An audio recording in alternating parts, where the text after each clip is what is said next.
What was that noise? I sat bolt upright in bed, my heart pounding. There it was again, a faint creaking sound coming from downstairs. I told myself it was just the old house settling, but a chill ran down my spine. Something felt off. I'd moved into the Victorian home in the countryside a month ago, looking for a fresh start after my divorce. The realtor assured me it was a steal. Just needs a little TLC. Maybe I should have looked closer at those dense woods surrounding the property.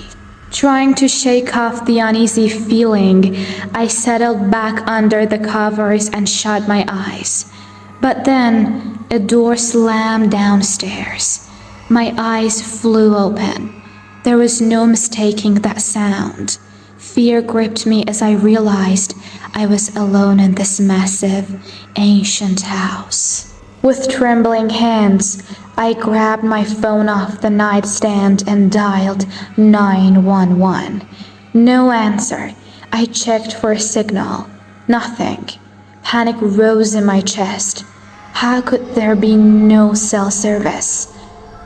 This didn't make any sense. My heart nearly stopped. Someone or something was coming up to the second floor. I wanted to scream, but my voice was paralyzed by terror. The footsteps grew louder, slower, headed straight for my bedroom. Just then, a blood-curdling howl pierced the night. A coyote? A wolf? Whatever nightmare creature made that sound, it was close, maybe even inside the house with me. I pulled the covers over my head, trying to make myself as small as possible. The footsteps stopped outside my door. I held my breath, praying it was just my mind playing cruel tricks. Then the doorknob began to turn, agonizingly slow. Just as the door creaked open, the deafening blare of my alarm clock split the silence. I gasped, jerking upright in bed again. Pale morning light filtered through the curtains. It had all been a dream. No, a full-blown night terror. I sank back onto the pillows, grateful it wasn't real but still shaken to my core. What darkness lurked in my subconscious to conjure up such visceral fear? Shivering, I pushed the thought aside, needing to start my day with normal routine. As the weeks passed, I settled into my new life, working from home as a freelance writer. The nameless dread faded to the back of my mind, until one morning when I stepped outside to get the mail. At first I thought it was a pile of dead leaves or debris caught on the porch. But as I moved closer, an icy fist seized my lungs. It was a heap of animal fare, matted and stained crimson.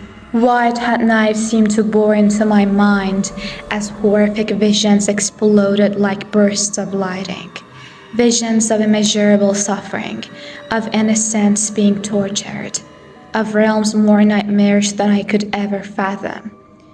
I started to feel reality and fantasy blaring together into one hellish plane of existence. From then on, I stopped feeling safe alone in the house.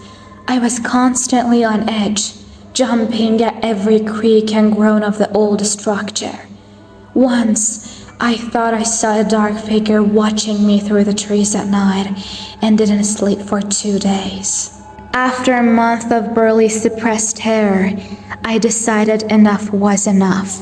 I would have the property thoroughly inspected, get to the bottom of what haunted these grounds once and for all. First thing Saturday morning, I hired a local company to sweep the place with detectors, cameras, you name it. Their technicians combed every inch of the house and woods surrounding it. And late that night, they made a shocking discovery. One of the trail cams captured grainy footage of a large, humanoid creature stalking between the trees. The timestamps showed the being circling the perimeter of the house at all hours, day and night. Whatever this thing was, it was studying me, observing my routines. The lead technician, Ray, tried to rationalize it as someone's prank in a ghillie suit, but the jerky, inhuman movements made my blood run cold. That wasn't anyone in a costume. It was something else entirely. Something not of this world. Numb with fear, I watched the rest of the footage unspool in slow motion. The creature appeared to catch the camera's scent and turned its lifeless eyes directly at the lens. In that moment, I knew with certainty this thing was haunting me. I demanded to know what they planned to do about this, but Ray just shook his head grimly. With trembling hands, he disassembled the equipment, refusing to speak. It was like their leader had seen a ghost. The technicians fled shortly after, leaving me alone once more with whatever stalked the woods. That night, I could feel its invisible gaze boring into me from the darkness beyond the windows. I didn't sleep a wink.